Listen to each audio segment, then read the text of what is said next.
दोस्तों नमस्कार, आप सबका स्वागत है मेरे चैनल हिंदी की बिंदी पर। मैं हूं डॉक्टर प्रदीप प्रसन्न और आप भी प्रसन्न होंगे। आइए कुछ नई बातें सीखते हैं आज के टॉपिक के साथ।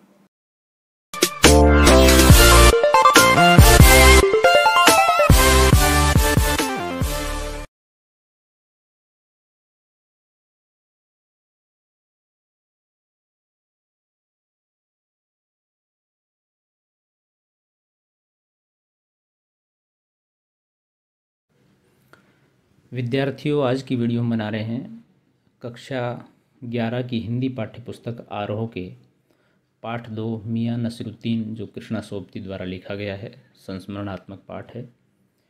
इस पाठ के प्रश्न उत्तर अर्थात प्रश्न अभ्यास।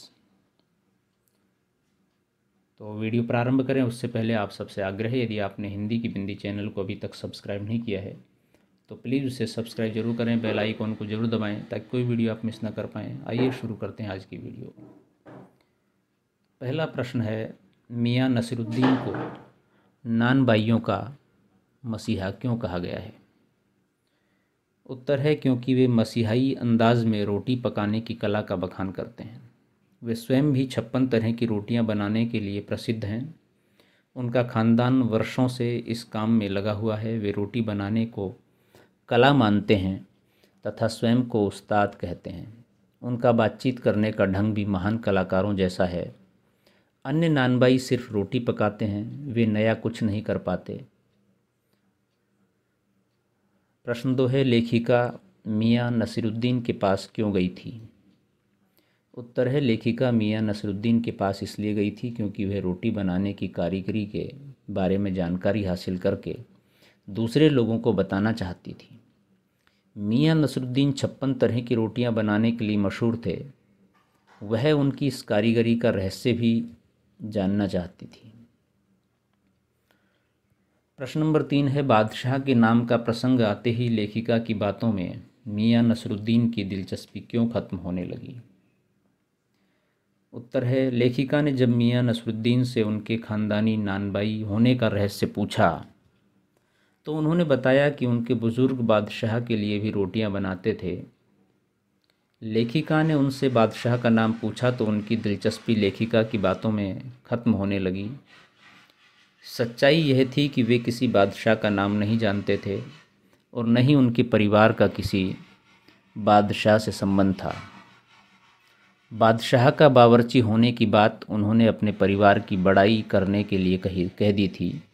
बादशाह का प्रसंग आते ही वे बेरुखी दिखाने लगे, कहीं वे पकड़े ना जाएं इस डर से, क्योंकि वो झूठ बोल रहे थे। प्रश्न नंबर 4 है, मियाँ नसीरुद्दीन के चेहरे पर किसी दबे हुए अंधड़ के आसार देख यह मजमून ने छेड़ने का फैसला किया।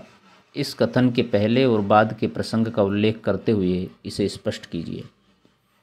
उत्तर है, इस कथन से पूर्व लेखिका ने मियाँ नसीरुद्दीन से पूछा था कि उनके दादा और वालिद मरहूम किस बादशाह के शाही बावर्ची खाने में खिदमत करते थे।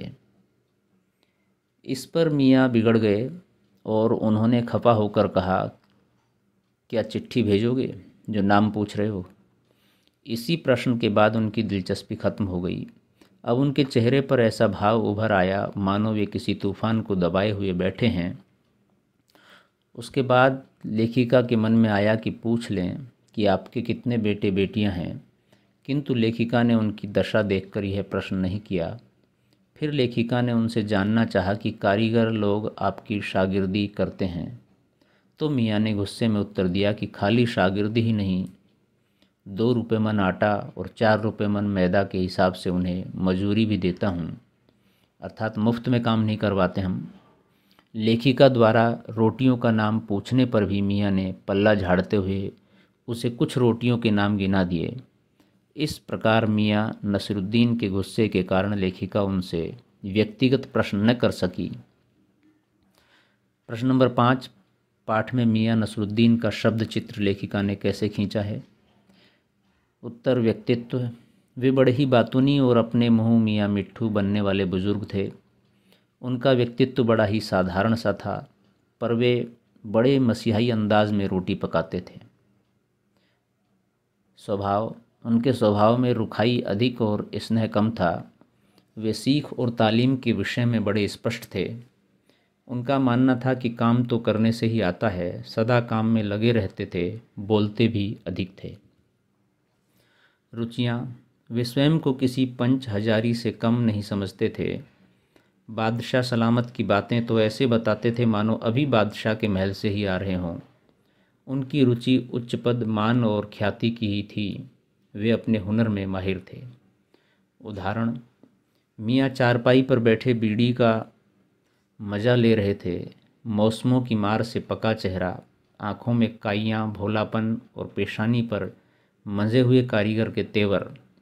इस प्रकार का शब्द चित्र पाठक के समक्ष नायक का साकार वर्णन करता है। पाठ के आसपास के जो प्रश्न हैं, मियाँ नसरुद्दीन की कौन सी बातें आपको अच्छी लगीं? अब ये आप व्यक्तिगत रूप से लिख सकते हैं, लेकिन हम उदाहरण के रूप में आपको समझाते हैं। मियाँ नसरुद्दीन की निम्नलिखित बातें हमें अच्छी लगी। वे काम को अधिक महत्व देते हैं। बातचीत के दौरान भी उनका ध्यान अपने काम में होता है। वे हर बात का उत्तर पूरे आत्मविश्वास के साथ देते हैं। वे शागिर्दों का शोषण नहीं करते, उन्हें काम भी सिखाते हैं तथा वेतन भी देते हैं। वे 56 तरह की रोटियां बनाने में माहिर हैं। उनकी बातचीत की शैली आकर्षक है। प्रश्न नंबर 2 है, तालीम की तालीम ही बड़ी चीज़ होती है। यहाँ लेखक ने तालीम शब्द का 2 बार प्रयोग क्यों किया है? क्या आप दूसरी बार आए तालीम शब्द की जगह कोई अन्य शब्द रख सकते हैं? लिखिए। उत्तर है, तालीम शब्द का प्रयोग 2 बार भाषा सौंदर्य में वृद्धि करने के लिए किया गया है। यहाँ तालीम का अर्थ शिक्षा और समझ से लिया गया है। पहली बार उर्दू शब्द तालीम का अर्थ है शिक्षा, दूसरा अर्थ है समझ और पकड़, अर्थात शिक्षा की पकड़ भी होनी चाहिए। यह कथन मियाँ उस समय कहते हैं जब वे बता रहे थे कि बचपन से इस नानबाई काम को देखते हुए भट्टी सुलगाना, बर्तन धोना आदि अनेक कामों को करते करते उन्हें तालीम की पकड़ आती गई। अतः यहाँ दूसरी बार प्रयुक्त तालीम शब्द के स्थान पर पकड़, समझ का प्रयोग किया जा सकता है। तो विद्यार्थियों, ये थी आज की वीडियो। आपको कैसी लगी हमें ज़रूर बताएं। अच्छी लगी तो लाइक कीजिए, शेयर कीजिए, कमेंट्स कीजिए और चैनल को सब्सक्राइब करना न भूलें। आपके मन में सवाल, जिज्ञासा, प्रश्न हो तो पूछिए।